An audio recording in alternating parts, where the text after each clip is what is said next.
주셨네. 예수님 찬양 받으소서.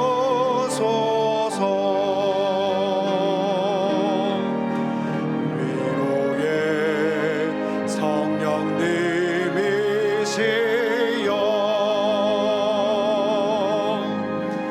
위로의 성령님이시여,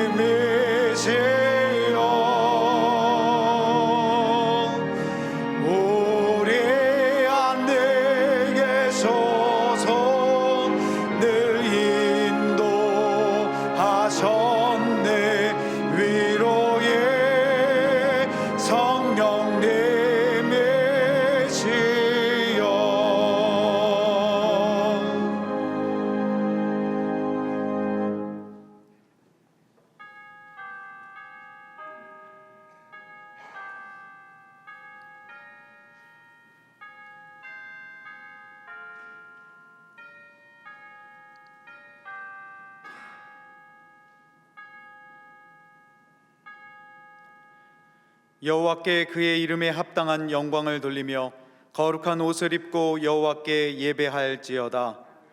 찬양과 영광을 받으시기에 합당하신 하나님, 죄와 허물로 인하여 죽을 수밖에 없었던 우리를 십자가 은혜로 구원해 주시고 이 시간 거룩한 예배자의 자리로 세워주시니 감사를 드립니다. 성령 강림 후 23번째 주일, 이 시간 오직 하나님의 은혜로 입혀주신 거룩한 옷을 입고 주 앞에 나아가는 우리 모두에게 성령을 충만하게 부어주셔서 영과 진리 안에서 하나님만 기뻐 받으시는 온전한 예배를 드리게 하여 주옵소서. 또한 우리 속에 잃어버린 한 영혼을 향한 마음이 회복되게 하시며 열방을 품어내는 제자의 삶을 살아가게 하옵소서. 예수 그리스도의 이름으로 기원하옵나이다. 아멘.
거룩한 지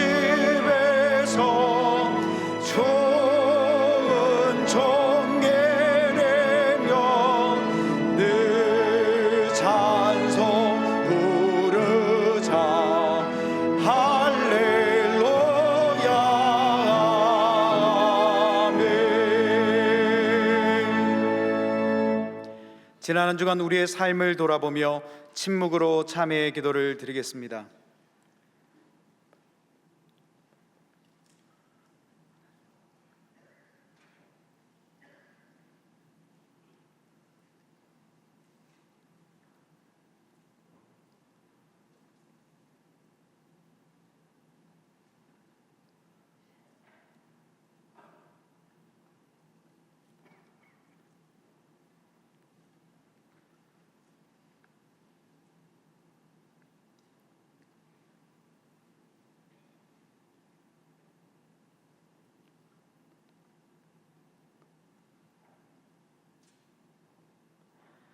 하나님께서 주시는 사제의 말씀입니다. 그리스도 예수 안에 있는 속량으로 말미암아 하나님의 은혜로 값없이 의롭다 하심을 얻은 자 되었느니라. 아멘.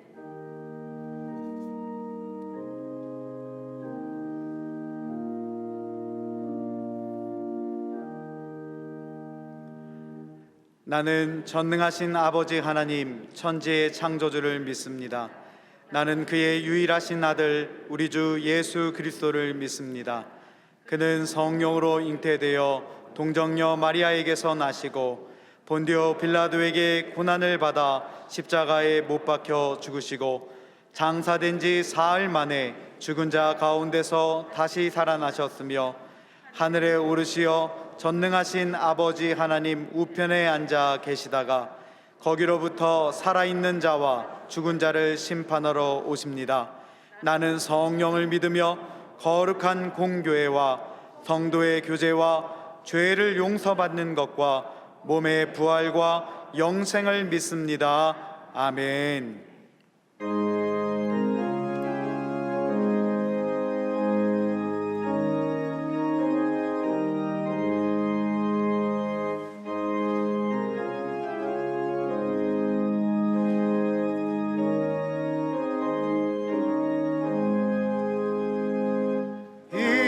인내하신 구세주여 내가 비오니 죄인 오라실 때에 날 부르소서. 주여 주여 내가 비오니 죄인 오라실 때에 날 부르소서. 자비하신 보좌 앞에 꿇어 엎드려 자복하고 회개하니 믿음 주소서. 주여 주여 내가 비오니 죄인 오라실 때에 날 부르소서. 주의 공로 의지하여 주께 가오네. 상한 마음을 고치시고 구원하소서. 주여 주여 내가 비오니 죄인 오라실 때에 날 부르소서. 만복 근원 우리 주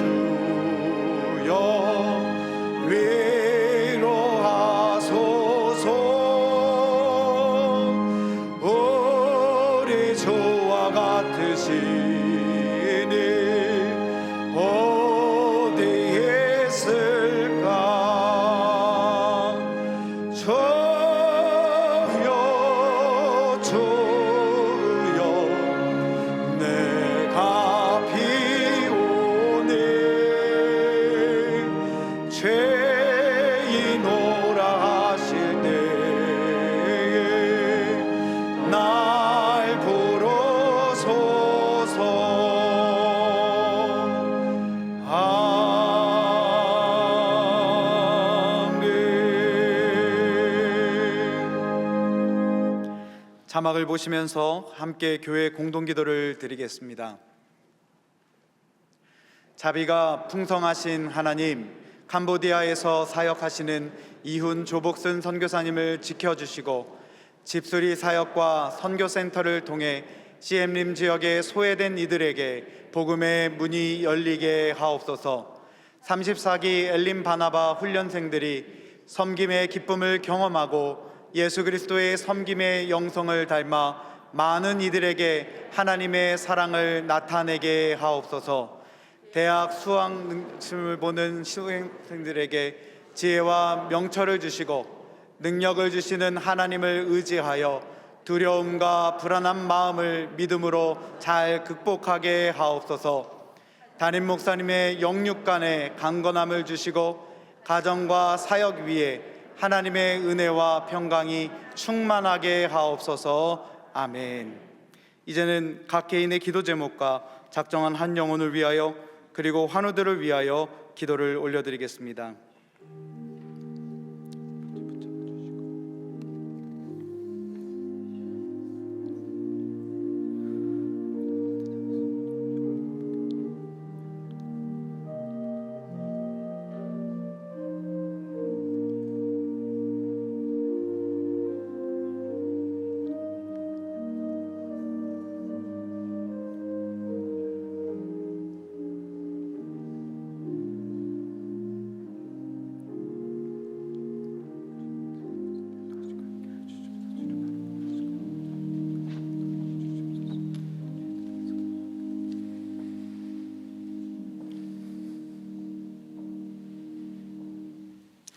전능하신 하나님의 은혜로 성령 강림절 후 23번째 주일 예배로 하나님께 드리게 하심은 저에게 한없는 은혜요 축복의 모를 받으며 찬양과 경배를 올려드립니다.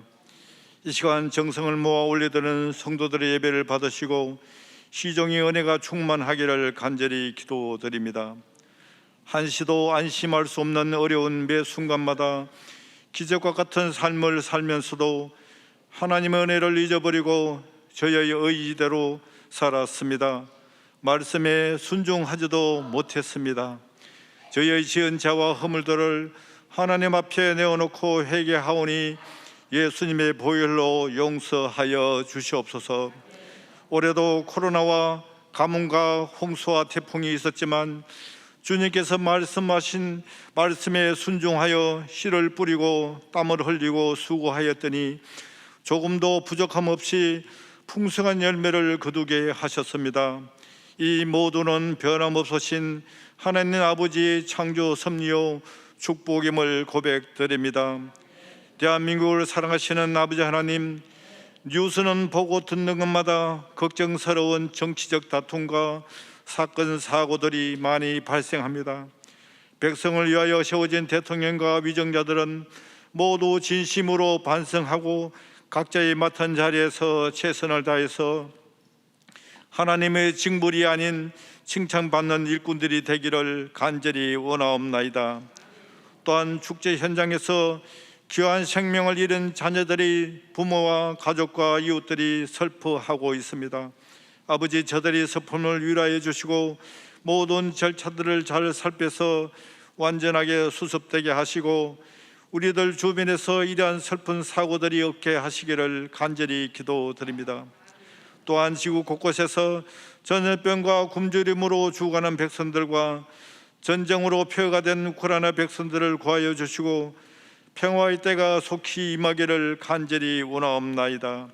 감사하신 아버지 하나님, 64년 전 이곳에 동안교를 세우시고 오늘에 이르도록 지켜주시고 함께하신 하나님께 감사드립니다. 때를 따라 좋은 목자를 보내셔 섬기게 하시고 예수님이 다시 오실 그날까지 세계로 이웃으로 복음을 전하고 섬기며 민족을 구원하는 사역을 잘 준행하는 동안교회와 성도들이 되게 하옵소서. 동안교회 수험생들이 수능을 준비해서 많은 공부도 하였습니다.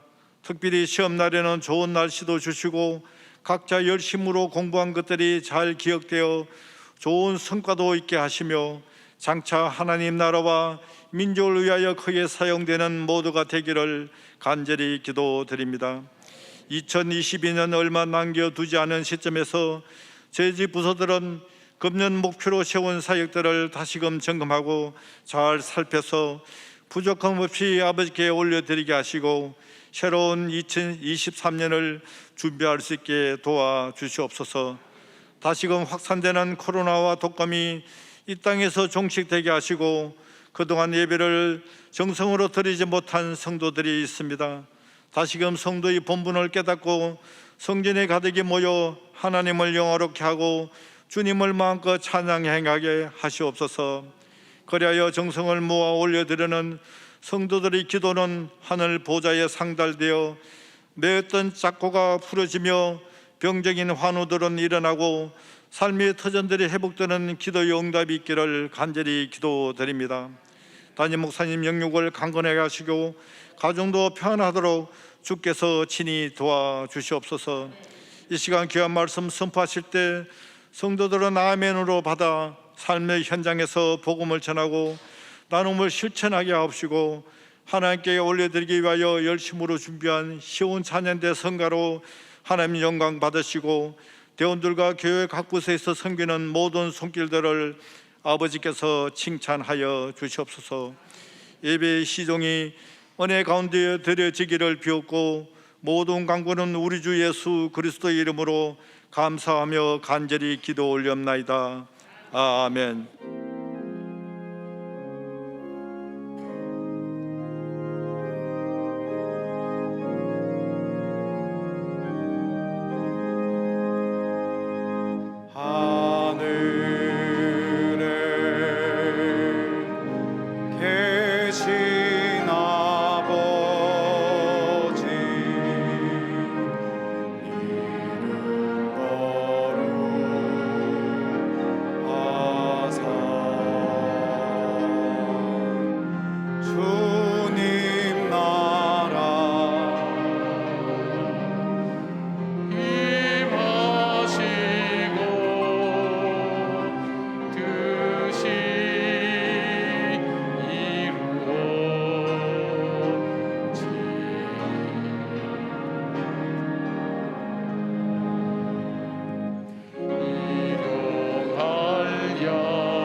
살아계신 하나님, 좋으신 하나님, 아무나 올 수 없는 이 자리에 저희같이 부족하고 죄인된 저희들을 불러주셔서 예수 그리스도의 보혈의 피로 우리 죄를 사해 주시고 죄 용서 받은 자의 감격과 기쁨을 누리며 주님의 자녀된 하나님 귀한 특권을 누릴 수 있는 귀한 은혜 주신 걸 진심으로 감사를 드립니다. 한 분 한 분들이 하나님께서 부르셔서 오늘 이 자리에 와서 앉아 하나님 앞에 예배를 드려오니 불러주신 주님께서 우리의 마음을 채워주시고 우리의 심령을 채워주시고 우리의 기도에 응답하여 주셔서 주께 응답받은 주의 백성의 감격과 기쁨을 가지고 믿음 안에 걸어가는 저희들 삶이 될 수 있도록 도와주시기를 원합니다. 하나님, 귀한 예물을 아버지 앞에 올려드립니다. 우리의 삶 가운데 하나님께서 우리 가운데 함께 하셔서 우리를 자녀 삼아 주셨을 뿐 아니라 예수 그리스도의 보혈의 피로 하나님 죄 씻음 받고 하나님 언약의 백성으로 하나님 살게 하여 주셨사오니 그 은혜에 감사하며 신앙 고백과 마음의 소원과 하나님을 향한 사랑을 담아서 귀한 예물을 올려드렸습니다. 아버지의 예물을 받으시고 하늘 곳간에 쌓아두시고 하나님, 우리가 주님 앞에 드린 귀한 예물들이 주님께서 생명을 살리는 일에 쓰임받을 수 있도록, 주여 사용될 수 있도록 붙들어 주시옵소서. 드리지 못한 주님의 자녀들의 눈물의 예물도 하나님 받아주셔서 그 삶에 하나님 믿음의 부요함과 하나님 경제적인 어려움이 없도록 하나님께서 채워주시며, 사랑하는 우리 성도들의 생업 현장과 자녀손들 위해 복과 은혜를 베풀어 주시며, 관련된 사람들과 관련된 일들 위해 복과 은혜를 베풀어 주시옵소서. 하나님, 우리 자녀들이 수능을 치르게 됩니다. 저들에게 하나님 시온의 대로를 활짝 열어 주시옵고, 하나님 자녀의 앞길을 주님께서 인도해 주셔서 부족함이 없도록 하나님 저들을 지켜주시옵소서. 시험 당일날도 하나님께서 일거수일투족 주께서 지키시고 평안케 하셔서 두려워하지 않게 하시고 무서워하지 않게 하시고 불안해하지 않도록 하나님 우리 자녀들을 붙들어 주시고 인도하여 주시며 승리할 수 있도록 하나님 함께하여 주시옵소서. 하나님, 질병으로 고통 중에 있는 주의 자녀들이 있습니다. 하나님, 정말로 지치고 힘들 수밖에 없는 투병 생활 속에 하나님 주님께서 용기를 주시고 힘을 주시고 말씀을 주시고 새 힘을 허락해 주셔서 반드시 그 병을 이겨내게 하여 주시고, 믿음으로 하나님 한 걸음 한 걸음 나갈 때 승리케 하신 주님을 하나님 맛보아할 수 있도록 주여 함께하여 주시옵소서. 매일매일 찾아오는 절망과 싸워 이기게 하시고, 하나님 기도로 함께 돕는 모든 분들을 축복해 주실 뿐 아니라 가정에 하나님 경제적인 어려움도 없도록 하나님 붙들어 주시기를 원합니다. 기가 막힐 웅덩이와 수렁 가운데서 어려움 중에 있는 주의 자녀들 위해 함께 하시고, 이 어려움의 태산을 넘어서 헝곡에 가도 빛 가운데로 걸어가면 주께서 지키시기로 약속하신 그 말씀 붙들고 승리하며 걸어갈 수 있도록 도와주시옵소서. 사랑하는 주의 성도들, 그냥 왔다가 결코 돌아가지 않도록 하나님께서 그 심령을 새롭게 하여 주시고 세상 속에 주의 거룩한 영향력을 나타내는 주의 백성들 되게 하여 주시옵소서. 살아계신 예수님의 이름으로 축복하며 기도드리옵나이다. 아멘. 오늘 시간과 장소를 구별하여서 하나님 앞에 예배드린 여러분들을 환영하고 축복합니다. 우리 좌우에 있는 분들 좀 축복하십시다. 인사하십시다. 주의 평강을 기원합니다. 주의 평강을 기원합니다. 고맙습니다. 감사합니다.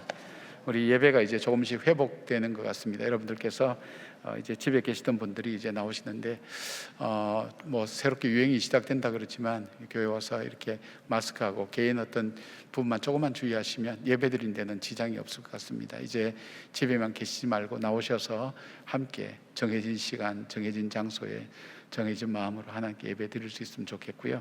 지금 예배 캠페인 계속 벌이고 있습니다. 우리 10분만 좀 일찍 오셨으면 좋겠다는 거하고, 여기 노란 딱지 보시면 그렇게 보실 겁니다. 그리고 들어오셔서는 이렇게 침묵으로 예배를 준비하는 시간, 그 시간을 꼭 놓치지 말길 바랍니다. 오랜만에 만나셔서 반가운데 그냥 밖에서 만나서 얘기하고 오시고, 들어오시면 이 안에서 조용하게 예배드리면서 예배를 준비하는 다른 분들에게 방해가 되지 않도록 여러분께서 그렇게 해주시고, 또 함께 예배를 준비하는 마음이 될 때 하나님께서 더 큰 은혜를 주실 줄 믿습니다. 우리 다 아는 말씀이지만 그래도 다시 한번 여러분 조금만 더 주의하셔서 예배의 정성과 사랑이 함께 주어졌으면 좋겠습니다. 우리 수험생들 수능 당일날 11월 17일 목요일인데, 여러분 우리 자녀들 위해서 기도해 주시고, 그날 함께 기도하기를 원하시는 분들은 8시 40분까지 우리 교회 오시면 실시간으로 우리 아이들과 함께 그 시간 두고 기도할 수 있도록 하겠습니다. 기도가 더욱 필요한 시대에 살고 있고 필요한 자녀들이 지금 자라고 있습니다. 우리의 기도를 먹고 그들이 자랄 수 있도록 여러분께서 함께 기도에 참여해 주시기 바랍니다. 유아 세례 및 부모 교육이 11월 27일 날 주일 저녁 예배 때 있는데, 우리 자녀들 6세 미만 우리 자녀들입니다. 유아 세례를 통해서 우리가 하나님께 이 아이를 올려드리고 또 이 아이들의 믿음으로 잘 기르도록 결단하는 그런 시간 될 수 있도록 여러분 함께 신청해 주시면 고맙겠습니다. 이 예배를 위해서 우리 주중에 2분 정도가 늘 금식 기도합니다. 금식 기도를 하고, 그 다음에 예배 정돈단 지금도 예배를 위해서 계속 기도하는 분들 계시고, 또 우리 중보기도 하시는 분들 계시고, 또 일만성도 성전기도 하시고, 예배와 기도가 함께 늘 연결됩니다.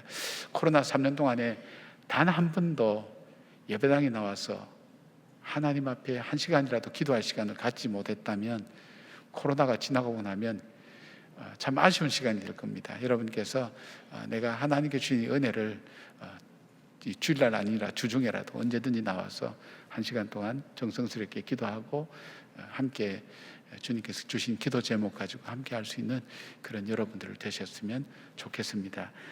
함께 이 어려운 시대를 이겨나가고 또 슬픈 일들 많지만 잘 서로를 위로하면서 잘 극복해 나가시고 또 이 기회를 통해서 우리의 믿음이 더욱더 단단해지는 그런 계기가 됐으면 좋겠습니다. 여러분들 진심으로 축복합니다. 하나님께서 평강으로 여러분 가운데 함께 하시기를 주님 이름으로 축원합니다. 아멘. 우리 영상으로 계속 교회 소식 함께 나누겠습니다. 가장 높은 곳에서 가장 낮은 곳으로 찾아오셨네. 날 살리려고 영원한 죽음에서 영원한 생명으로 구원하셨네. 그 신 은혜로 그 사랑으로 그의 상함으로 나의 영혼 죄사함 받았네. 그 구원으로 그의 희생으로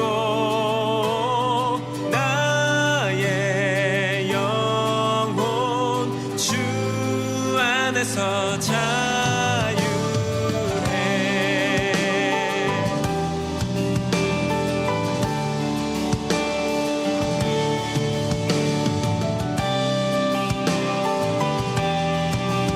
함께 찬양할까요? 가장 높은 곳에서 가장 높은 곳에서 가장 낮은 곳으로 찾아오셨네. 날 살리려고 영원한 죽음에서 영원한 생명으로 구원하셨네. 그 신은 오늘 우리에게 주시는 하나님의 말씀은 민수기 21장 4절에서 9절의 말씀입니다. 다 함께 일어나셔서 하나님의 말씀을 경청하겠습니다.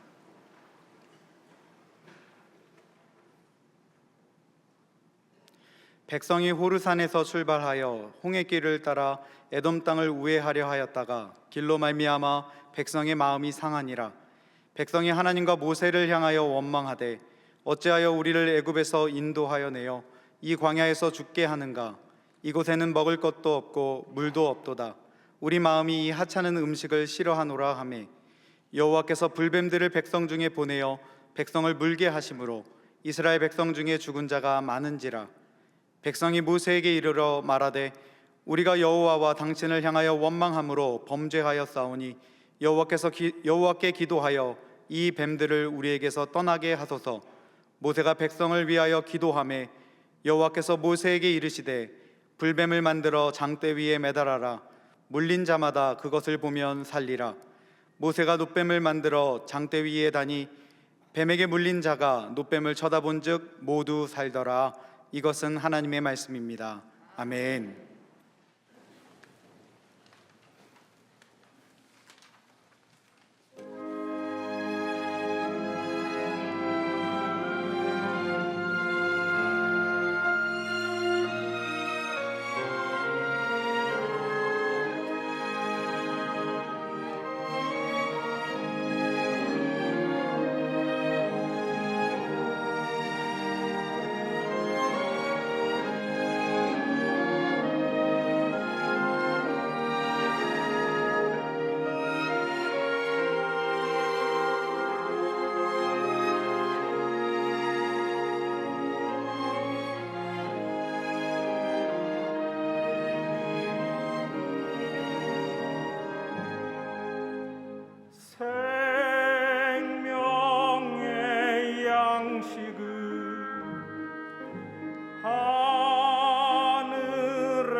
해변서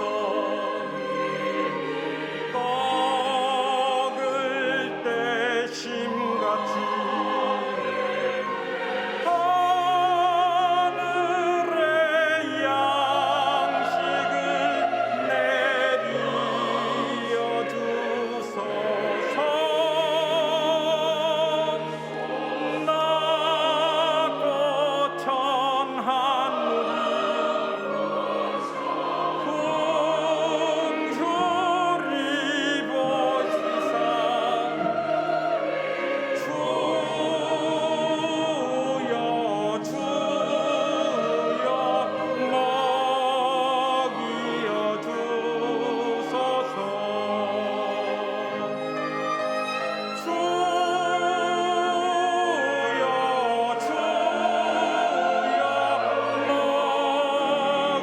주여 먹이어 주소서.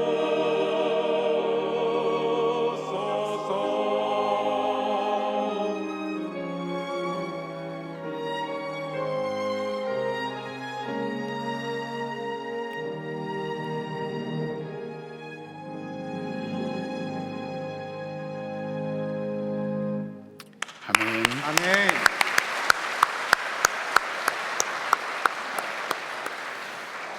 귀한 찬양 감사합니다.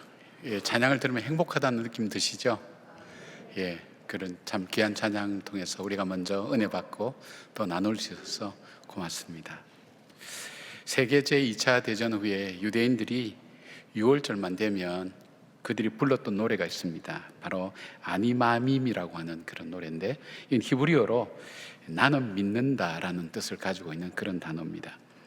이 노래는 가장 절망스럽고 고통스러웠던 유대인 포로 수용소였던 아우슈비츠 수용소에서 만들어진 노래와 그리고 가사라고 그렇게 전해지고 있습니다. 그들이 가장 절망스러울 때 옆에 있던 사람이 오늘도 가스실에 불려가서 죽고, 그런 상황 속에서 그들이 굳건하게 붙들고 있었던 그 믿음이 있었습니다. 나는 믿는다는 그 고백입니다. 가사가 이렇게 됩니다. 나는 믿는다. 나의 메시아가 나를 돕기 위해서 반드시 나를 찾아오리라는 사실을. 그러나 시간이 흘러가도 그 메시아는 오지 않고, 메시아를 기다리던 많은 사람들이 가스실로 가서 죽는 그 모습을 보면서 그들은 그 뒤에 이런 또 노래의 말을 달았습니다. 그런데 때때로 그 메시아는 너무 늦게 오신다. 실망과 낙담에 대한 그 노래가 이어지는 것을 보게 됩니다. 그러나 그 수용소에 있던 어떤 젊은 외과 의사 출신인 한 유대인은 이 노래 부르기를 거절했습니다. 그의 마음에는 하나님에 대한 마음, 믿음이 분명히 있었습니다. 그는 시편 139편 8절에서 10절 다윗의 고백을 자기의 고백으로 받아들였습니다. 그 말씀은 이렇습니다. 내가 하늘에 올라갈지라도 거기 계시며 수월에 내 자리를 펼지라도 거기 계시니이다.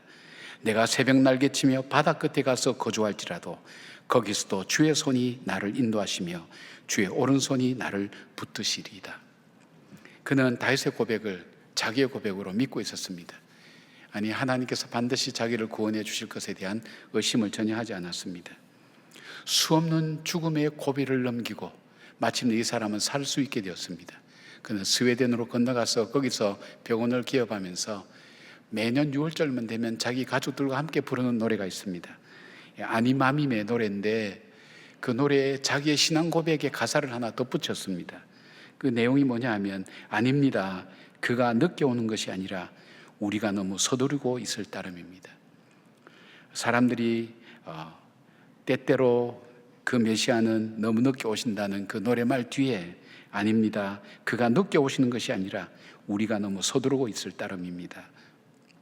이스라엘 백성들이 광야 길을 걸어가면서 그들 삶 속에는 정말로 힘들고 어려운 일들, 정말 이 길이 하나님이 인도하시는 길이 맞는가 하는 그런 생각이 들 때가 많았습니다. 그것이 본의 아니게 그들 속에는 자연스럽게 불평과 원망으로 이어지게 되고, 하나님의 인도하심을 의심할 수밖에 없는 자리에까지 들어가게 되고, 그런 어떤 믿음의 귀한 시련들을 받으면서 그들의 마음이 많이 단련된 것을 바라봅니다. 오늘 본문이 나오는 바로 이 내용은 무엇인가 하면, 이스라엘 백성들이 이미 모세와 함께 자기들과 40여 년간 이 출애굽의 과정들을 함께 인도했던 미리암의 죽음, 아론의 죽음을 경험하면서 슬퍼하고 낙심했습니다. 뿐만 아닙니다. 그런데 그들이 에돔 땅을 지나서 바로 가나안 땅으로 들어갈 수 있는데 그 에돔 땅을 지나서 가겠다고 간청했을 때 에돔 왕이 와서 그 길을 막아버렸습니다. 할 수 없이 에돔 땅을 우회해서 가나안 땅으로 가다 보니까 그 길이 광야길이 된 겁니다. 광야길이 되다 보니까 이스라엘 백성들 속에 정말 하나님은 하실 수 있는데 왜 우리를 이렇게 둘러가게 만드는가? 그러면서 그들 속에 불평이 생겼고 그 불평은 다른 불평으로 계속 이어지게 되었습니다. 그런데 하나님께서 불뱀을 보내서 그들을 죽게 하셨고 그들이 회개할 때에 하나님은 노뱀을 통해서 그들을 다시 살리셨습니다. 하나님은 왜 이 시점에 이 사건을 두셔서 무엇을 말씀하기를 원하셨을까요? 오늘 인생의 광야를 걸어가는 우리에게 무엇을 주님은 말씀하고 싶었을까요? 하나님의 백성, 그 백성이 걸어가는 인생길에서 주님께서 우리에게 꼭 기억하기를 원하시는 교훈을 오늘 주님은 오늘 이 사건을 통해서 우리에게 말씀하십니다. 그 교훈이 뭘까요? 첫 번째로 주님이 주신 교훈은 무엇인가 하면 불평과 원망은 죄의 삭이 된다는 사실입니다. 죄가 죄의 삭이라 그랬습니다. 죄도 되지만 이 삭은 자라게 된다는 것을 품고 있죠. 4절 말씀 보면 백성이 호르산에서 출발하여 홍해길을 따라 에돔 땅을 우회하려 하였다가 길로 말미암아 백성의 마음이 상하니라 그렇게 말씀합니다. 여기 상하니라는 원어는 어떠한 상황을 견디지 못하고 마음이 조급해지는 상황을 얘기합니다. 그러니까 마음이 조급해졌습니다. 불평과 원망은 바로 상한 마음, 자기 뜻대로 되어지지 않는 바로 거기에서부터 시작되고 있습니다. 낙심하는 마음에서 나오는 죄의 시작이죠. 이스라엘은 넓은 길, 편한 길, 빠른 길이 하나님께서 인도하신 길이라고 그렇게 믿었습니다. 그러나 그것이 뜻대로 되지 않을 때에 그들은 그들 속에 이 상한 마음에서 계속해서 불평과 원망이 나오게 되었습니다. 그러나 이 불평과 원망이 상황이나 환경을 따라서 자연스럽게 나오는 것임에도 불구하고 그들이 이 불평과 원망이 얼마나 무서운 죄가 되는가 하는 것을 하나님은 일깨워주는 귀한 교훈을 말씀하고 계신 것입니다.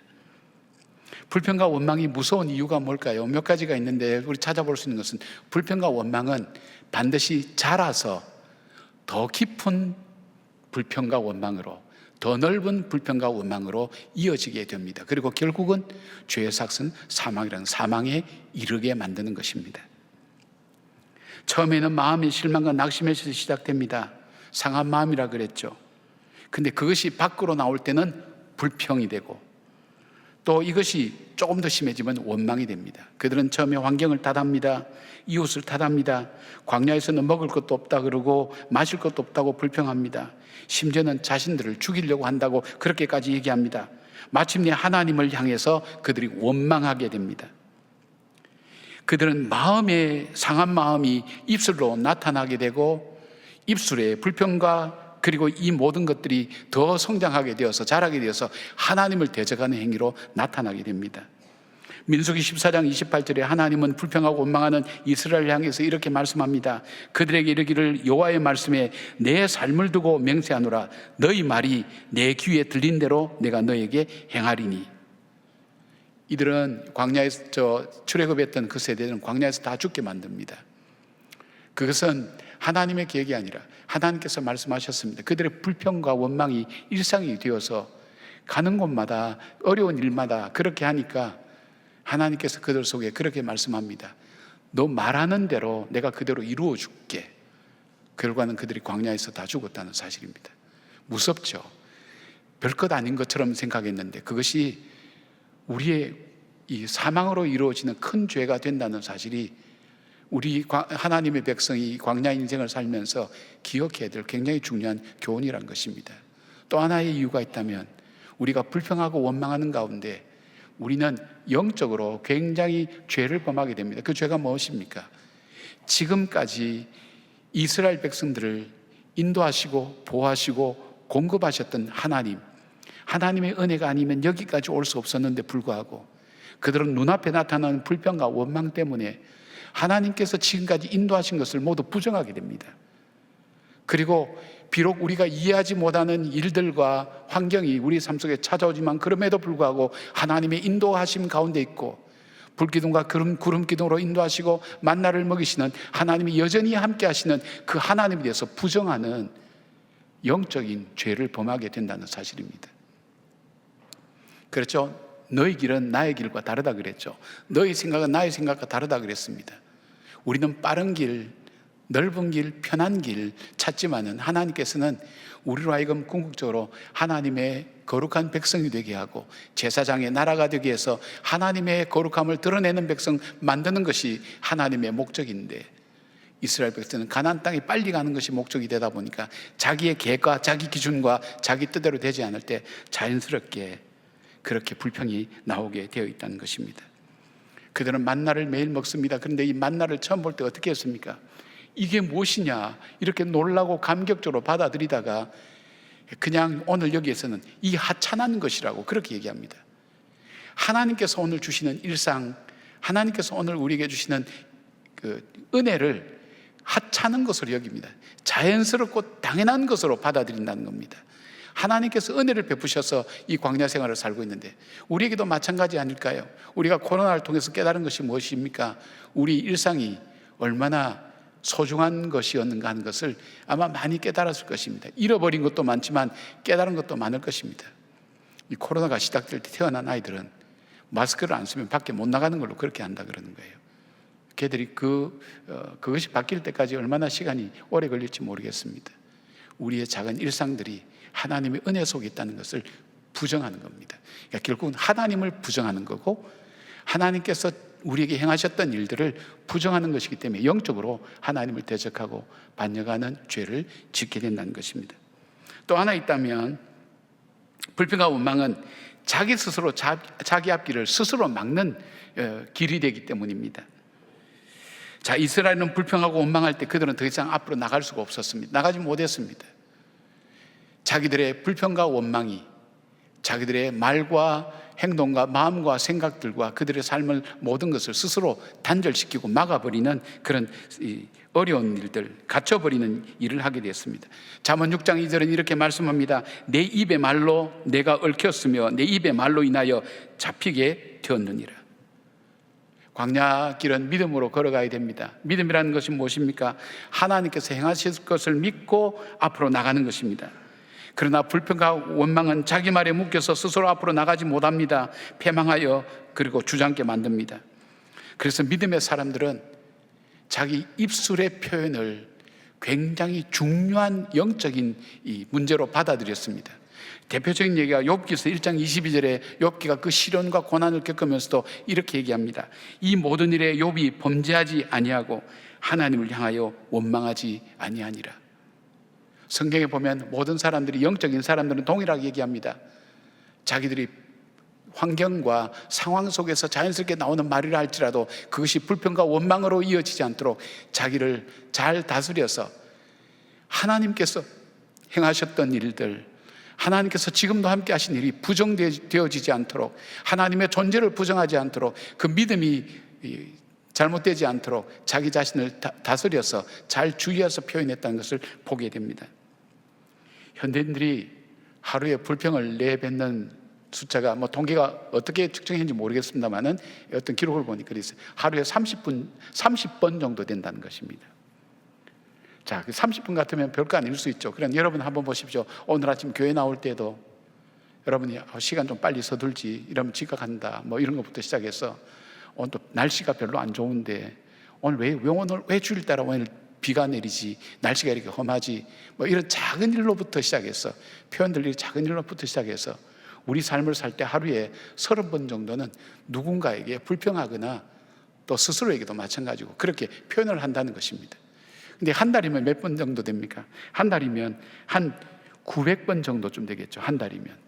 근데 이거 1년 모아놓으면 10,000번 정도 가까이 됩니다.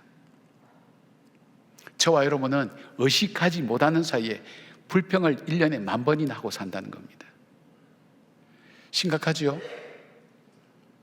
여러분 지금 표정이 전혀 나는 상관없다는 듯이 눈을 감고 예서 외면하는데 여러분이 아무리 그래도 우리는 이미 생활 습관 속에 여러분 조금만 의식해서 보면 내가 불평하고 있구나. 내가 그걸 넘어서서 원망하고 있구나. 내가 이 남자를 만나지만 않았다면, 세상에 많은 남자 중에 왜 이 남자를 해필 만났단 말인가. 그때 좋다고 할 때 괜히 내가 속았어, 뭐 그렇게 후회한 사람도 있고, 세상에 많은 여자 중에 왜 이 여자를 만났을까, 첫 번째 선봤던 여자가 좋았는데, 뭐 그러면서 후회하는 분들도 있고, 세상에 부모를 통해서 어차피 이 땅에 오는데 나는 왜 이런 부모를 만났을까, 참 좋은 부모 만났으면 내 인생도 달라질 건데. 그것만 있는 게 아니죠. 세상에 많은 자식이 있지만 왜 이 자식이 내 자식이 돼서 이렇게 애를 태우냐고. 저 박 집사님 애 보니까 얘가 완전히 다르던데 우리 자식은 왜 이 모양인지 맨날 불평하고 투덜거리고, 참 이 자식 때문에 내가 막 본의 아니게 죄를 짓게 된다고. 여러분, 그렇게 속상한 생각을 갖게 되죠. 자녀가 속썩이는데 하나님 감사합니다 한번 저 별을 본 적 없거든요. 우리 일상이 그렇게 되어 있습니다. 그러나 이 작은 것이 관계를 어렵게 만들고 나 자신의 신앙을 힘들게 만들면서 스스로 하나님 앞에 우리가 하나님이 열어가신 길을 스스로 막고 나가지 못하는 일이 된다는 것입니다. 여러분, 우리 속에 불평이 일어날 때 어떻게 될까요? 믿음의 사람들은 감사로 빨리 바꾸었습니다. 감사로 바꾸어서 감사하는 환경을 만들어 갔습니다. 그리고 찬양으로 하나님께 영광을 돌렸습니다. 하나님이 원망스러울 때 하나님을 찬양하며 그 마음을 바꾸어 버렸습니다. 상한 마음을 그대로 두지 않았습니다. 이 마음을 빨리 해결하기 위해서 하나님께 아뢰었습니다. 그리고 그 마음을 해결하고 하나님 향해서 그 입술의 언어들이 하나님을 찬양하고 주께 영광 돌리는 언어로 바뀌어진 것을 말합니다. 사랑하는 여러분, 오늘부터 내가 무슨 말을 하고 있는지를 기억하시면서 불평하고 있는 나를 가끔은 발견하시기 바랍니다. 제가 이 다이어트를 한다고 할 때 제가 그런 얘기를 의사선생님한테 했어요. 이상하다고, 나는 물만 먹어도 살이 찌는 것 같다고, 밥도 반 공기밖에 안 먹고 이런데 왜 살이 찌는지 모르겠다 그랬더니, 목사님, 이거 음식은 수학입니다. 수학. 계산 그대로 나옵니다. 그래서 그럴 리 없다고. 근데 어느 날 저 자신을 발견했어요. 나도 모르게 먹고 있는 나 자신을 발견한 거예요. 다 칼로리에 계산 다 되는 거예요.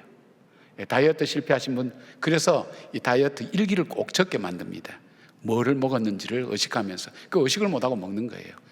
주로 생각하는 건 밥 먹는 것만 생각하는 거예요. 마찬가지 우리 언어 속에 나도 모르는 사이에 원망하고 불평하는 언어가 우리의 습관이 되고 생활이 되면, 습관이 되고 생활이 되면 잊어버려요. 의식하지 않아요. 한번 의식하시고 우리 속에 감사로 바꾸고 찬양으로 바꾸는 하나님 은혜가 임하기를 주의 이름으로 축복합니다. 두 번째로 주님께서 주시는 또 하나의 레슨이 있다면, 가르침이 있다면, 회개는 모든 회복의 시작이 된다는 것을 주님은 말씀해 주고 있습니다. 7절 말씀입니다. 백성이 모세에게 이르러 말하되 우리가 여호와와 당신을 향하여 원망함으로 범죄하였사오니 여호와께 기도하여 이 뱀들을 우리에게서 떠나게 하소서. 모세가 백성들을 위하여 기도하며, 그렇게 되어 있습니다. 이스라엘은 모세와 하나님을 향하여 불평하고 원망할 때에 하나님께서 불뱀을 보내어서 이스라엘 백성이 뱀에게 물려 죽게 하였습니다. 이때에 이스라엘 백성이 모세에게 찾아가서 자신들이 원망함으로 범죄하였다고 자백합니다. 고백합니다. 그래서 모세에게 간청합니다. 자신들을 위하여 기도해 달라고 요청합니다. 이 범죄하다, 내가 범죄했습니다 하는 이 하타누라는 이 단어는 목표가 빗나갔다는 뜻입니다. 하나님께서 우리를 향한 계획과 목적이 있으신데 우리는 그 하나님의 뜻대로 살지 못하고 하나님이 우리를 인도하신 대로 따라가지 못하는 우리 자신의 뜻과 생각을 내세운 것을 우리가 압니다. 그래서 이 모든 불뱀에 물려서 죽는 것이 바로 우리에게로부터 시작되었습니다 하는 것을 이분들이 인정하고 받아들인 겁니다. 여러분, 이스라엘 백성이 이렇게 빨리 회개하기는 아마 여기가 처음인 것 같습니다. 자백하고. 그리고 왜 모세와 그리고 여호와께 원망하였다, 왜 모세에 대한 부분을 이 기록하면서 넣었을까요? 여러분, 이제 조금 뒤면 모세는 떠나게 됩니다. 하나님께서 세우시는 그 다음 사람이 있습니다. 그 다음 사람에 대해서 백성이 동일하게 하나님께서 세우신 사람이라는 것을 그들이 인정하게 하고, 또 그가 기도할 때에 백성들의 모든 어려움들이 없어진다는 것을 알도록 하면서 그 지도자를 따라가게 하는 하나님의 중요한 레슨이, 가르침이 여기서부터 시작되는 것을 보게 됩니다. 빨리 돌이키는 이스라엘 백성들, 그들은 하나님의 말씀대로 노뱀을 바라봄으로써 그들이 회복될 수가 있었습니다. 모세의 중보기도가 능력이 있다는 것을 알았습니다. 하나님께서 세우신 모세라는 것을 그들이 알게 되었고, 하나님이 세우신 사람을 따라가는 것, 그것이 복된 것임을 그들로 하여금 알게 하였습니다. 회복의 시작은 어디에서 이루어집니까? 하나님께서 행하신 것을 인정하지 않고 자신이 하나님을 향하여 불평하고 원망하여서 불뱀의 재앙이 자기의 죄로부터 왔다는 것을 인정하는 데서부터 시작됩니다. 하나님 명령을 거역하고 니느웨로 가지 않고 다시스로 가는 배를 타고 가다가 풍랑을 만나 죽게 된 이 노나가 회복된 것은 어디입니까? 그는 사람들 앞에 얘기합니다. 이 풍랑이 나의 용고라. 이 풍랑이 나의 용고라. 그 고백을 할 때 그때부터 요나의 삶은 회복되기 시작했습니다. 요나 이름도 잘 지었죠. 요는 나라고. 요는 나가 문제라고. 그렇게 그 이름을 요나라고 지었죠. 여러분, 하나님께로 돌아갈 때 하나님께서 그 삶을 회복시키십니다. 자, 이스라엘 땅에 가뭄이 닥쳤을 때 살기 위해서 모압 땅으로 피신하였다가 남편과 두 아들까지 잃어버린 나오미 회복도 언제 됐습니까? 그가 회개하고 하나님이 약속하신 땅, 그 땅으로 돌아갈 때 그때부터 나오미의 삶은 회복되기 시작했습니다. 하나님께서 그를 축복하기 시작합니다. 하나님께서 명령하신 곳에 머물 때에, 하나님 말씀대로 따라갈 때에, 회복할 때에, 회개할 때에 하나님께서 회복시켜 주신 것을 봅니다. 다윗은 언제 회복이 이루어졌습니까? 그가 선지자 나단의 경고를 받고 하나님 앞에서 눈물이 베개를 적실 정도로 회개할 때, 그는 이렇게 회개할 때입니다. 시편 51편 1절 보니까 하나님이여 주의 인자를 따라 내게 은혜를 베푸시며 주의 많은 긍휼을 따라 내 죄악을 지워주소서. 성경에서 나오는 많은 하나님의 징계와 심판과 경고가 회복으로 바뀌어진 것은 바로 회개로부터 시작되는 것을 성경은 말씀합니다. 그래서 선지자 요엘은 2장 12절 13절에 이렇게 말씀합니다. 여호와의 말씀에 너희는 이제라도 금식하고 울며 애통하고 마음을 다하여 내게로 돌아오라 하셨나니 너희는 옷을 찢지 말고 마음을 찢고 너희 하나님 여호와께로 돌아올지어다. 그는 은혜로우시며 노하기를 더디하시며 인애가 크시사 뜻을 돌이켜 재앙을 내리지 아니하시리니. 우리 가정이 살고 교회가 살고 나라와 민족이 사는 것은 바로 회개로부터 시작할 때 회복의 역사가 일어나는 것입니다. 우리 주님 공생의 첫 메시지가 바로 회개였습니다. 마태복음 4장 17절 보니까 이때부터 예수께서 전파하여 이르시되 회개하라 천국이 가까워 왔느니라 그렇게 하셨습니다. 하나님의 성령이 임할 때에 첫 번째 나타나는 증세라 그럽니까? 현상이 나를 돌아보게 만듭니다. 하나님 말씀 앞에서 나를 돌아보고 회개가 처음 성령이 임할 때에 나타나는 역사입니다. 회개가 성령이 임하면 우리가 불을 받고 뜨겁게 하는 그 현상들도 많이 나타납니다. 혀가 꼬부라지면서 방언을 하는 것도 나타나지만 그러나 가장 중심적인 것은 우리로 하여금 회개하게 하십니다. 하나님께서 바로 하나님의 영이 임할 때에 우리가 하나님 앞에서 나를 돌아보게 만든다는 것입니다. 회개는 좀 나누면 회와 개가 이루어져야 됩니다. 회라는 것은 뭐냐면 내가 하나님 앞에 죄를 지었습니다. 그리고 이 결과가 죄의 열매가 바로 나로 인해서, 나의 죄로 인해서 나의 삶에 온 것입니다. 나를 돌아보는 것입니다. 하나님, 나의 잘못입니다. 하나님, 내 죄 때문입니다. 그것이 회입니다. 그 다음 개라는 것은 그렇기 때문에 회개하고 옛날 그대로 사는 것이 아니라 그와 다르게 사는 것입니다. 남의 것을 도둑질하는 사람은 도둑질하면서 도둑질을 정단하는 것, 그것이 개가 아닙니다. 그건 오히려 남을 오히려 더 돕고 사랑하는 그것이 괴입니다. 다른 삶을 사는 겁니다. 회개가 이루어져야 온전히 하나님 앞에서 회복의 역사가 이루어집니다. 회는 많이 합니다. 후회는 많이 합니다. 그러나 그 삶이 바뀌지 않습니다. 삶을 바꾸지 않으면 회개는 온전히 이루어지지 않는 것입니다. 회개가 이루어질 때 하나님은 회복의 역사를 다시 일으켜 세워나가신 것을 보게 됩니다. 여러분, 회복이 필요한 부분이 우리 삶에서 많죠. 부모와의 자녀와의 관계도, 부부와의 관계도, 우리 가족들과의 관계 속에서도, 또 우리의 직장이나 또 우리의 사업장에 있어서도 회복돼야 될 게 많습니다. 다양합니다. 그러나 모든 것의 회복은 모든 것을 주관하고 계시는 그 하나님께로 돌아가는 데 있습니다. 바로 이 회개가 회복이 시작이 됩니다. 하나님께로 돌아가시길 바랍니다.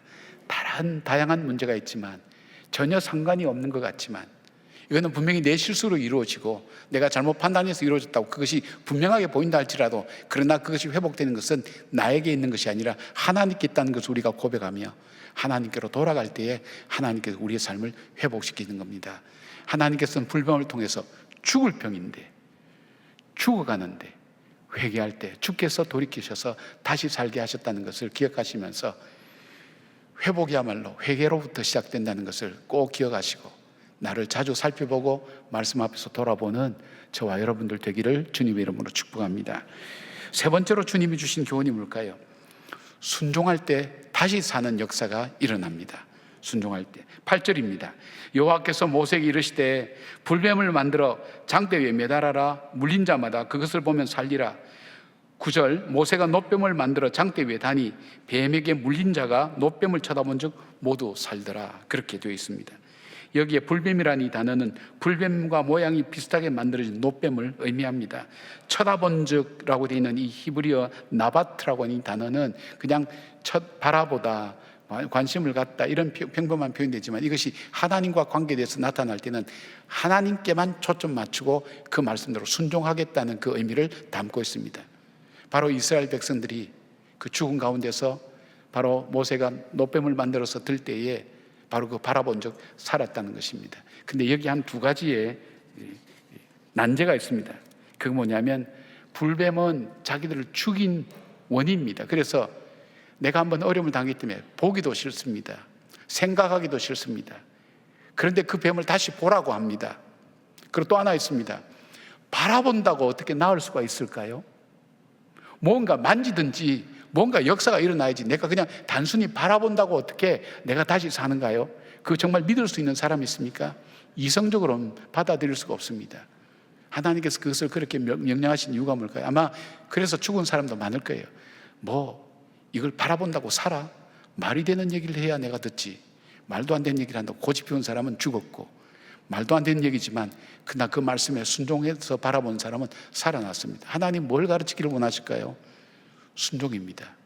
너가 이해가 되지 않아도, 받아들일 수 없어도 하나님 말씀을 순종하며 따라갈 수 있겠느냐 하는 것을 주님께서 말씀합니다. 왜냐하면 여러분, 자동차가 핸들이 고장나고 브레이크가 고장나면 아무리 비싼 부품과 비싼 차를 할지라도 그 차는 쓸 수가 없습니다. 내가 내 자신의 통치자가 되어 있는데 내 마음대로 살아가는데 하나님께서 그 사람을 하나님의 사람으로 만들어서 하나님의 거룩한 일을 할 수 있을 때 그 사람을 쓰실 수 있겠냐 말입니다. 쓸 수 없습니다. 주님은 이 많은 집에 그릇이 있다고 하지 않았습니까? 금그릇, 은그릇, 그리고 나무 그릇도 있는데 하나님이 쓰시는 그릇은, 주인이 쓰는 그릇은 어떤 그릇이라고 했습니까? 깨끗한 그릇이라 했습니다. 쓰일 수 있는 그릇이 있습니다. 마찬가지입니다. 하나님께 순종하는 것. 이 창세기부터 시작해서 요한계시록 1기까지 큰 주제를 하나 뽑으라 그러면 하나님 말씀에 순종하는 백성, 순종에 대한 것을 말씀하고 있는 것을 봅니다.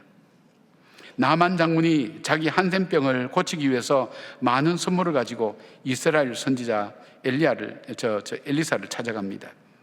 그런데 나와보지도 않고 요단 강물에 가서 7번이나 모욕을 하라고 하니까 바로 이 나만 장군이 화가 났습니다. 화가 날 만하죠. 자기가 시리아에 그래도 2인자의 위치에 있는데 정말 다른 사람들 모두 다 나와서 벌벌 떨고 엎드려 기는데도 불구하고 여기는 그냥 나와보지도 않고, 그러니까 화가 나서 이렇게 얘기합니다. 나는 내가 선지자 앞에 갈 때에 그는 나와서 하나님 여호와 이름 부르고 그의 손을 내 부위에 흔들 때에 자기 병이 나을 거라고 기대하고 생각했습니다. 자기 나름대로 시나리오가 다 있었어요. 하나님 믿을 때 이런 일들이 나에겐 일어나야 된다, 이런 생각들이 된다. 이 인간적인 생각이죠. 이것이 일어나야 역사다, 이렇게 생각하죠. 그러나 하나님은 너희 길과 나의 길은 다르다 그랬어요. 너희 생각과 나의 생각은 다르다 그랬어요. 우리는 하나님 뜻을 몰라요. 하나님의 뜻을 다 이해할 수가 없어요. 받아들이지 못할 것도 많아요. 불합리한 것도 많은 것 같아요. 그러나 하나님께서 우리에게 보시는 것은 순종이 제사보다 낫다고 하지 않았습니까? 그 말씀을 믿고 그 말씀에 순종하는가, 그것을 주님은 보기를 원하신 것을 보게 됩니다. 그는 7번 이 부하의 설득으로 7번 요단강에 들어가서 목욕했을 때 6번까지도 아무 정세가 없었지만 7번째 깨끗하게 나음을 경험하게 됐습니다. 왜 하나님께서 이 말씀을 성경 곳곳에 이런 종류의 말씀을 많이 넣었을까요? 순종이 얼만큼 중요한가. 순종에는 믿음이 있어야 됩니다. 신뢰가 있어야 됩니다. 삶이 뒤따라야 됩니다. 바로 그럴 때 순종할 수가 있는 것입니다. 그냥 알기만 알고 깨닫기만 깨닫고 순종하면 좋지, 그리고 삶에서 하나도 변화가 없다면 그것은 하나님의 역사를 체험할 수가 없는 것입니다. 우리 주님은 오늘 그렇게 말씀하시면서 이스라엘 백성에게 순종을 말씀하시는데, 자, 불뱀으로 사람들이 죽었어요. 죽습니다. 불뱀 때문에 죽었습니까? 아닙니다. 불뱀 때문에 물렸으면 살 길이 있는데, 그들이 죽은 이유는 불뱀 때문에 물린 것보다 더 근원적인 문제는 이 놋뱀을 바라보라는 하나님 말씀에 순종하지 않아서 그들이 죽은 겁니다. 굉장히 중요한 개념입니다. 이거는 여러분 잘 기억하셔야 됩니다. 순종을 안 해서 죽었지 그들이 불뱀 때문에 죽은 것은 아니라는 것을 우리가 다시 한번 여기 보게 됩니다. 이 말씀은 우리 주님께서 밤중에 찾아온 바리새인이요 유대인 지도자인 니고데모에게 하신 말씀입니다. 요한복음 3장 14절 15절에 모세가 광야에서 뱀을 든 것 같이 인자도 들려야 하리니 이는 그를 믿는 자마다 영생을 얻게 하려 하심이라. 그리고 이어서 요한복음 3장 16절에 이 말씀을 주십니다. 하나님이 세상을 이처럼 사랑하사 독생자를 주셨으니 이는 그를 믿는 자마다 멸망하지 않고 영생을 얻게 하려 하심이라. 십자가에서 우리 죄를 위하여 달리신 예수 그리스도의 십자가의 표상을 바로 이때 주님은 이 이스라엘 백성을 통해서 나타내고 있다는 사실을 우리는 보게 됩니다. 나무에 달린 그 놋뱀, 나무 위에 자기를 아프게 하고 힘들게 했던, 죽게 만들었던 그 놋뱀, 그 뱀, 불뱀, 그 불뱀의 상징인 놋뱀을 나무에 달았을 때 그것을 바라볼 때 산 것처럼 주님은 십자가를 바라볼 때 바로 우리의 죄를 씻으시고 우리를 구원해 주신다고 약속하지 않았습니까? 십자가를 바라본다고 어떻게 구원이 이루어지면 뭔가 마음에 짜릿하게 오든지 내 속에 전율이 오든지 뭐가 와야 되는데 아무것도 없습니다. 예수 그리스도를 나의 구세주와 주님으로 믿습니다. 내가 받을 저주를 예수 그리스도께서 십자가에서 달려서 그 피를 흘려주시고 그 피로 말미암아 내 죄가 사해졌음을 내가 믿습니다. 이것만 해도 구원을 받는다. 이해가 되지 않죠. 바울은 이렇게 표현합니다.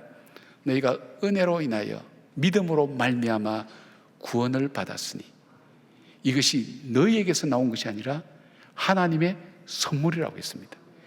나에게 나온 것이 아니니까 이해가 안 되는 거예요. 나에게 나온 것은 이해가 쉬워요.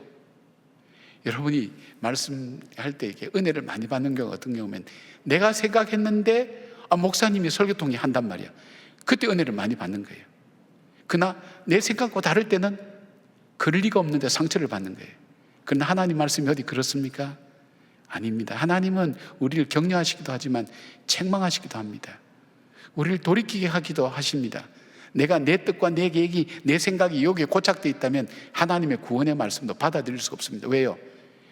저 십자가를 바라보며 저기 예수 그리스도가 하나님 아들이 매달렸다.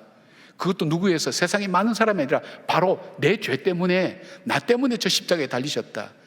피를 흘려주심으로 그 죄가 사함받고 내가 하나님의 자녀가 되었고 하나님의 약속의 인친 자녀가 되었고 하나님께 영생의 소망을 내가 얻게 되었다. 영생을 얻게 되었다. 그 소망, 새 소망을 갖게 되었다. 이게 믿어집니까? 잘 안 되죠. 그래서 성령이 우리로 하여금 주라고 고백하지 않으면 할 수 있는 자가 없다고 주님 말씀하셨습니다. 우리가 이 믿음을 갖는 것은 주께서 우리에게 믿게 하시는 그 믿음이 있기 때문에 하는 것이 우리 힘으로는, 우리 이성으로는 할 수가 없습니다. 우리가 기도할 때 그런 기도 많이 하지 않습니까? 믿어지는 믿음을 달라고. 가만히 있어도 잠이 오는 것처럼, 배가 고픈 것처럼 저절로 믿고 싶은 마음이 찾아오면 얼마나 좋겠습니까? 성령께서 우리에게 찾아오지 않으면, 우리를 감동시키지 않으면 이것을 할 수 없다는 것입니다. 그래서 히브리서 12장 2절에는 이렇게 말씀합니다. 믿음의 주요 또 온전케 하시는 예수를 바라보자. 사랑하는 여러분, 오늘 예수님을 바라보시길 바랍니다. 그 십자가를 바라보시기 바랍니다. 그분의 약속을 붙드시기를 바랍니다. 그 말씀 붙들고 다시 일어서기를 바랍니다.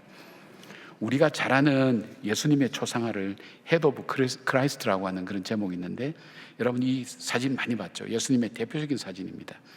집에 한 번쯤은 걸려 있을 거라고 생각됐는데, 이 그림은 미국이 자랑하는 화가 중에 한 사람인 워너 솔맨이라는 사람이 그린 겁니다.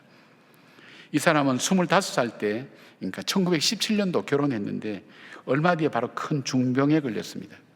의사의 진단은 임파선 결핵이라고 진단하면서 석 달 정도만 살 수 있을 거라고 그렇게 했습니다.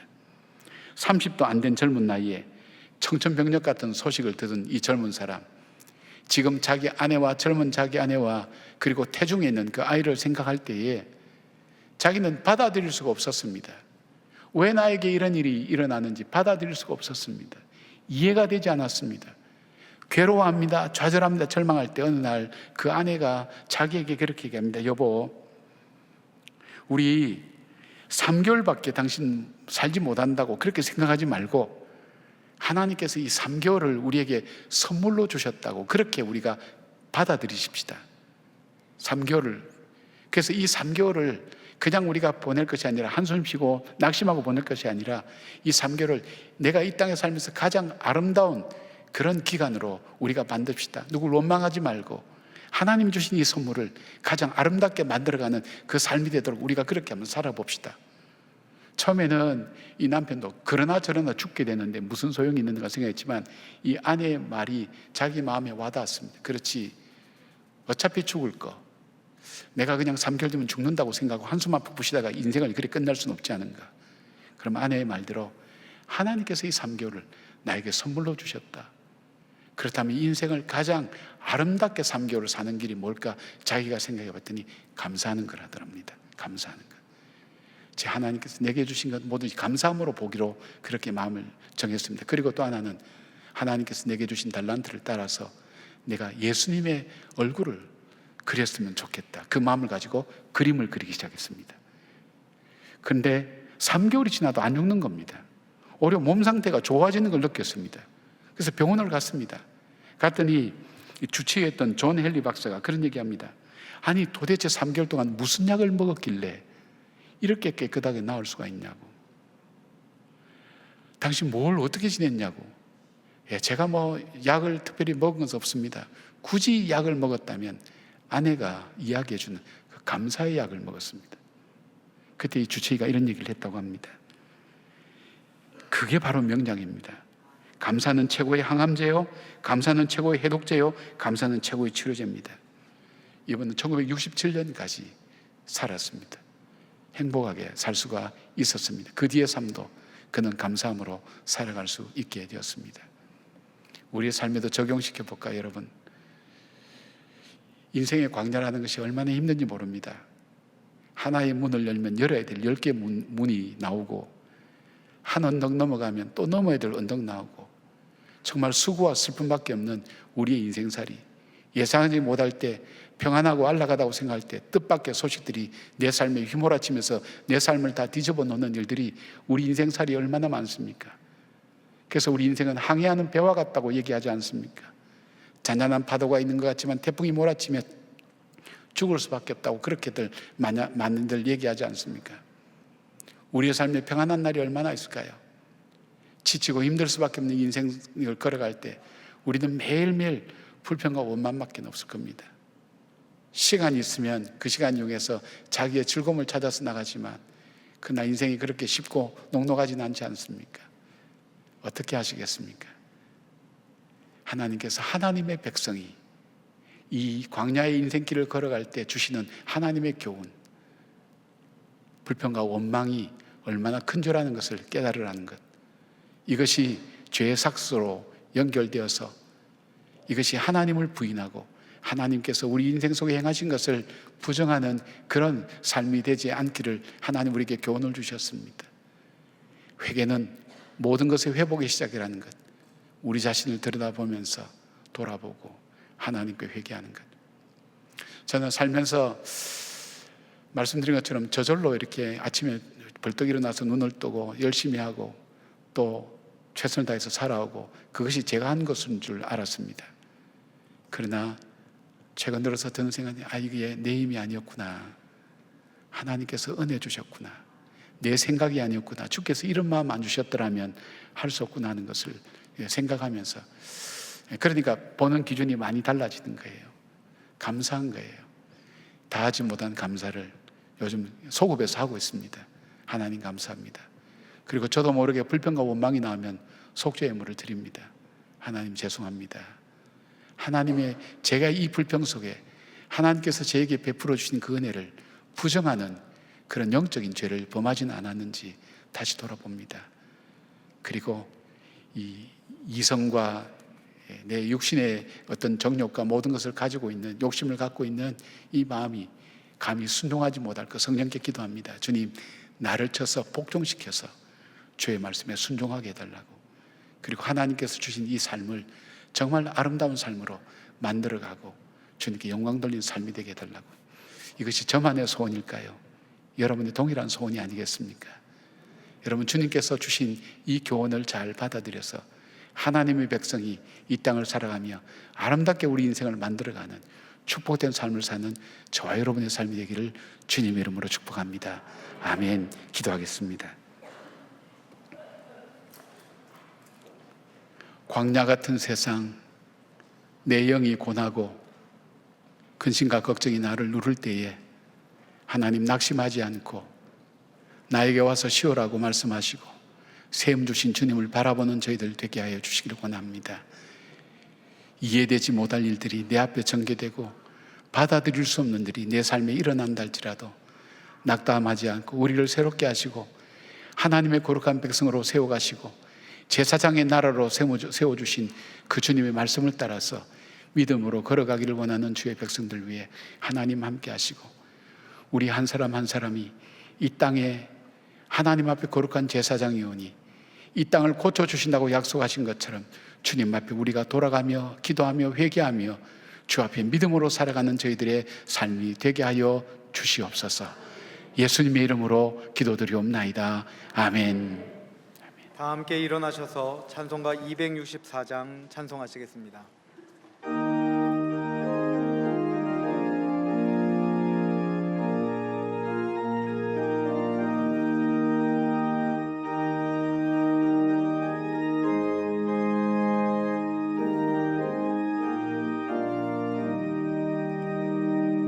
정결하게 하는 샘이 나의 앞에 있도다.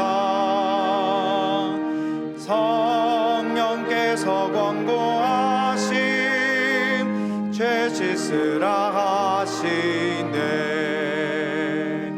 찬양하리 찬양하리 죽임당한 어린 양 주께 영광 돌리어라. 우리 죄를 씻어주셨네. 나의 가는 길이 좁고 내 뜻대로 안 돼도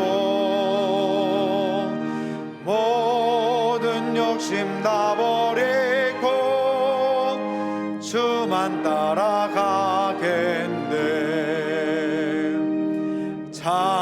찬양하리 찬양하리 죽임당한 어린 양 주께 영광 돌리어라. 우리 죄를 씻어주셨네. 나의 마음 제단 위에 불길같이 타올라 영원토록 찬양하며 주께 영광 돌리네. 찬양하리 찬양하리 죽임당한 어린 양 주께 영광 돌리어라. 우리 죄를 씻어주셨네. 한량없는 주의 은혜 나를 영접하셨네. 내가 지은 모든 죄와 허물 용서하셨네. 찬양하리 찬양하리 죽임당한 어린 양 주께 영광 돌리어라. 우리 죄를 씻어주셨네. 성부 하나님께 영광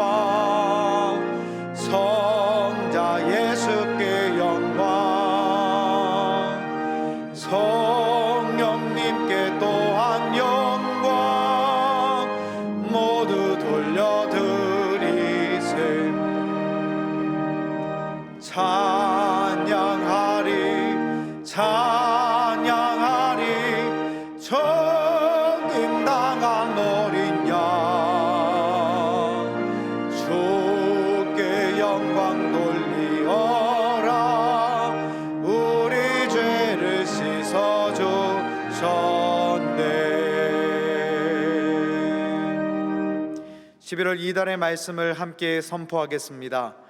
복음에는 하나님의 의가 나타나서 믿음으로 믿음에 이르게 하나니 기록된 바 오직 의인은 믿음으로 말미암아 살리라 함과 같으니라. 아멘. 이제는 우리 주 예수 그리스도의 은혜와 우리 하나님의 사랑과 성령님의 동행하여 주심과 감화 감동하심이 주의 말씀 믿고 주의 교훈을 받아 믿음으로 입술의 열매를 맺고 삶의 열매를 맺고 주께 영광 돌리기를 사모하는 주의 모든 백성들을 위해 그 삶 가운데 관계된 일들과 관계된 사람들 가운데 그리고 이 땅의 교회들과 이 나라 이 민족 위에 지금부터 영까지 함께 하시기를 간절히 축원하옵나이다. 아멘. 아멘.